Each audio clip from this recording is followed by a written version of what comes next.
Hey guys, before we get into the next video, subscriber shout out here. Bear with me, this one's going to take just a little bit longer than normal because the man that we're going to shout out to today deserves way more than I could ever give him credit for.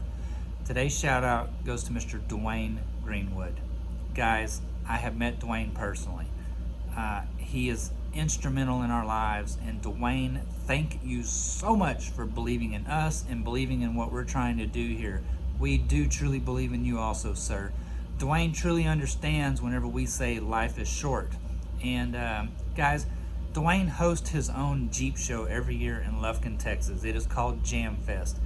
The guy pours his soul into making this show happen. The prizes that he gives away is redonkulous. Last year it was wheels and tires and winches and LED lights and sound bars. The list goes on and on and on. And it's just an amazing show. So if you've never been, shame on you. Come out, hang out, Jam Fest, September the 4th, Lufkin Expo Center. Show off your Jeep. See some fine rides. I mean, he has games all day. He gives away prizes all day. He'll have a flex ramp. There's food, everything you would want to just come and hang out. His show is free, guys. I mean, what more could you ask for? You show up, you hang out, you have a chance to win some ridiculous prizes. So Dwayne, thank you, sir, for what you do for the Jeeping community. We will definitely help support you as long as we are possibly physically able to, and then beyond, okay? So thank you for subscribing to the channel. Guys, Dwayne is a jam up guy. You should really take the chance to try and meet him. We will see y'all guys out there, and remember, we still have a long, long way to go. See ya. Hey guys, in today's video we're going to be continuing to talk about the lithium battery upgrade that we're going to be doing on our country coach Intrigue. If you watch the other videos, you'll know that we're building some 300 amp hour batteries, and we're going to build 2 of them and we're going to run them in parallel, so we'll have a 600 amp hour battery bank. If you haven't watched those other videos, please do so now. Please subscribe, push that like button, hit that bell to notify you whenever new videos come out. We would truly appreciate your support in that. So today we're going to be talking about the charging systems of what it takes to try to do the lithium batteries. And again, in the other videos we talked about there are some special things that go on with the lithium batteries that you have to be careful of. So let's get the camera flipped around. We're going to show you some of those systems and how we're going to try to make them work for us for right now. Stay tuned.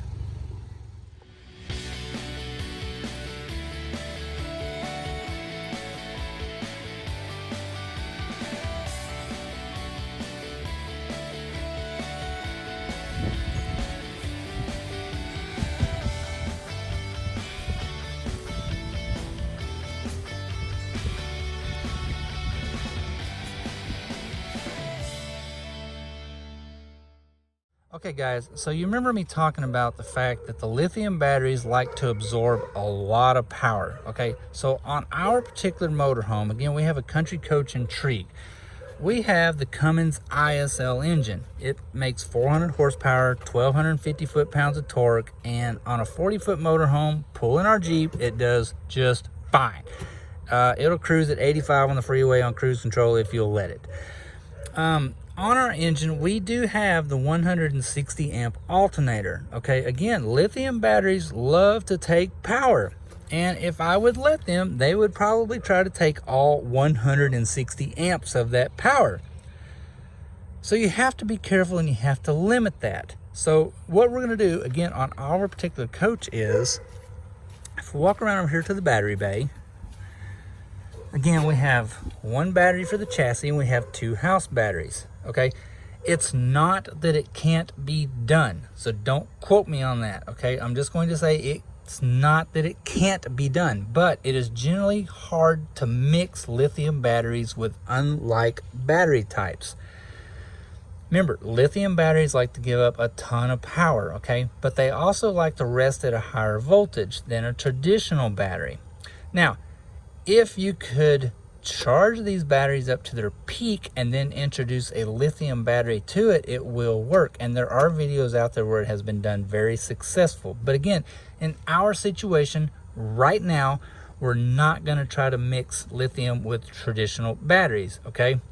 So Again, that lithium battery loves to absorb amperage, so we have to limit that amperage, because as we start our motorhome up, it wants to charge both batteries off of the alternator, okay?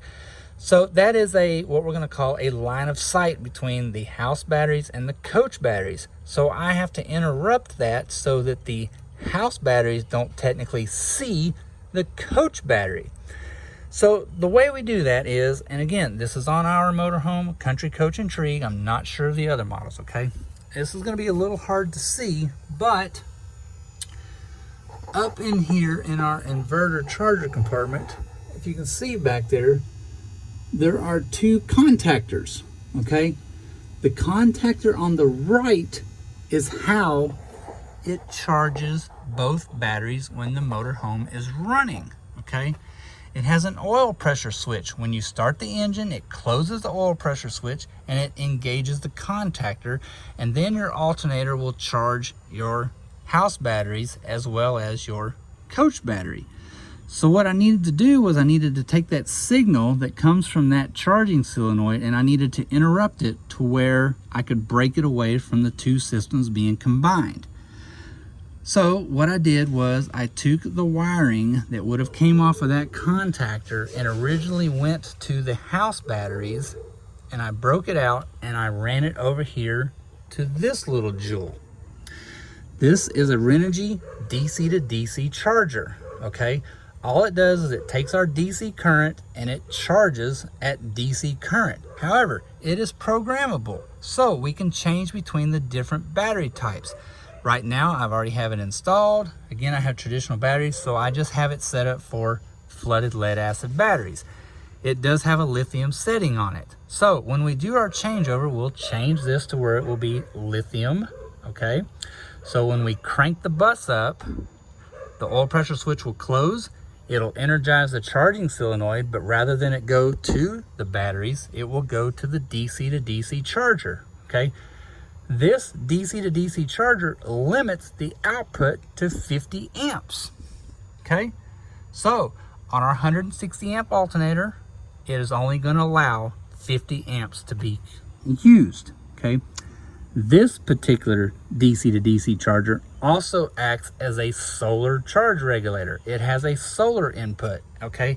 And you'll notice I'm not using the solar right now as I don't have my solar array installed yet, okay? So for now, we're just gonna be relying on charging them either off the inverter charger or the alternator, okay?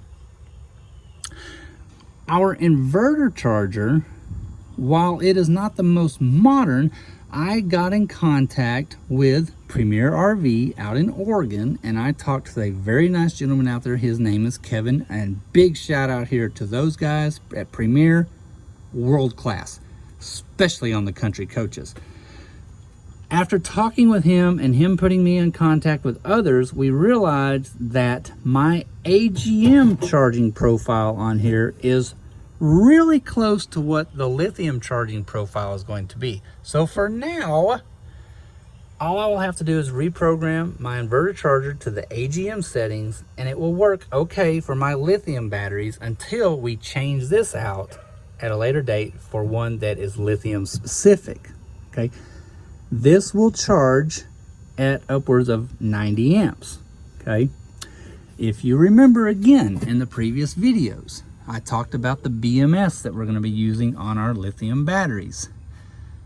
If you'll remember, I said that the BMS that I'm using has a 50 amp charging input protection for the battery, okay? 100 amps, 50 amp BMS. But you have to remember, we are using two 50 amp BMSs in parallel. So in theory, I can charge at 100 amps, okay? I'll show you inside on our battery monitor some things that show up on it. And really the highest output that we really see is 90 amps. So again, we're safe on that, okay? So again, our DC to DC charger is going to take our current coming from the alternator. It's going to limit it to 50 amps on output, and we will be able to program it for a lithium setting. So kind of in a strange sense of way, it will boost the voltage and it will create the charging curve that will work specifically for the lithium batteries to get them fully charged. Okay. Later on down the road, as we add our solar array, it will use solar and the alternator to charge the batteries. And it will actually kind of limit the alternator charging and mix it with the solar charging so it makes it a little easier on your alternator. So if you continue to watch these videos later down the road, we do have a 1200 watt solar array install coming later on down the road. Okay, let's walk inside and I'll show you the panel inside. Okay, I was going to mention one more thing about the Renogy DC to DC charger. As with earlier models of DC to DC chargers, you had to send a signal to the charger for it to energize and start the charging process. Kind of a pain in the butt to have to try to intercept some kind of a wire to go back there, or get one out of the engine bay to run over there. So this DC to DC charger has a built-in voltage sensing circuit. So as you crank your motorhome up, the alternator starts charging. When it senses the voltage come up, it will close a contact in there and start charging your batteries. And then when you shut it off, voltage goes down, it opens the contact, and you're good to go. Okay, so on our main panel up here, it's gonna be kind of hard to see, but this is our resting voltage right now on our batteries. And if we look, we have some lights on in here. We're drawing 12 amps right now. Okay. So my battery capacity with the lead acid batteries, again, is only about 148 amp hours. Now I have, like I say, I have some few overhead lights on that are running on the inverter, so AC side, and they're all LED. If we're careful and conservative, we don't have a problem staying overnight somewhere on just batteries. My inverter out there is a 2000 watt inverter, and the way it's wired in these particular motorhomes, again, Country Coach Intrigue, not talking about the other models, but in ours, the inverter will run everything in the coach with the exception of the AC side of the refrigerator and our air conditioners. We have two rooftop 15,000 BTU air conditioners. Don't have any intention of running those off a battery ever, because it just takes way too much battery anyways. But our microwave and convection oven does run off our inverter just fine. But knowing that, and this is easy to understand and figure out, this is basically just a traditional residential style microwave and convection oven. It plugs into a standard household plug in the back of the cabinet, which is just your regular old plug that you see inside your house. Okay, that is a 15 amp plug. So in theory, your microwave draws 15 amps by itself when it's running. Okay, so up here again on our panel, we're going to take a look. Remember, I have just lights on. We're drawing 14 amps right now. When we kick that microwave on, those poor little old lead acid batteries back there are done. They don't like it, and it's just merely a matter of a few minutes, and we can pull those things down really quick. We're not abusing them, all right? We're just using them. We try to be really careful about our batteries and don't abuse them. But again, it's just the traditional battery is nowhere near as capable as a lithium battery. Now, vice versa, on my panel here, that's our voltage. Okay, let me find the button. This is our inverter charge current. Okay, we're currently not charging, obviously, because I am just running on battery right now. I have shut the breaker off to my main shore power cord coming to the motorhome, just to get some idea on the video of what kind of amperage we draw. When we draw those batteries way down and we go ahead and plug in or fire the generator up or something like that, again, I have only ever seen a maximum of 90 amps show up on the charge panel. I did check that with a clamp-on amp meter back there one time, and it was really close. So again, I'm running 250 amp BMSs in parallel, so we will be able to charge at 100 amps.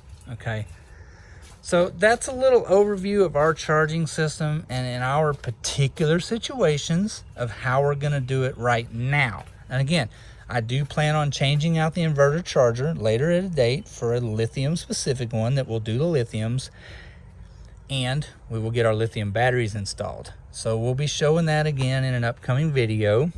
But we wanted to talk a little bit just about the charging systems and how it works and why we're doing what we're doing and the way we're going to try to keep those batteries from seeing each other. And again, if you're interested in doing something like that and you want to mix your battery types, there are videos out there. They explain exactly how to do it. Just be very careful. Lithium batteries are very powerful and we don't want anybody to get hurt. You really could blow up one of these traditional batteries with a lithium battery. So just be really careful on that, okay? So as we put the batteries in, we'll talk some more about it later on. We'll show some different things that we're doing. Like I say, later down the road, we do have some solar install coming. We're gonna be putting 1,200 watts of solar on the roof. We're gonna be adding another solar charger because the Renogy one is not quite capable of handling 1,200 watts by itself. So we'll be running 2 solar chargers. Sorry, having a problem talking there for a second. And that's all coming up later down the road. So guys, I really appreciate y'all taking the time to watch this video. There wasn't too much installation stuff in this one. We mainly just want to talk about the systems, but please subscribe to the channel, push that like button, leave us a comment. We're trying to make it better as we go. Push that bell so you'll get some notifications of when the new when the new videos come out. So we will see you guys down the road, and remember, we still have a long way to go. Thanks guys.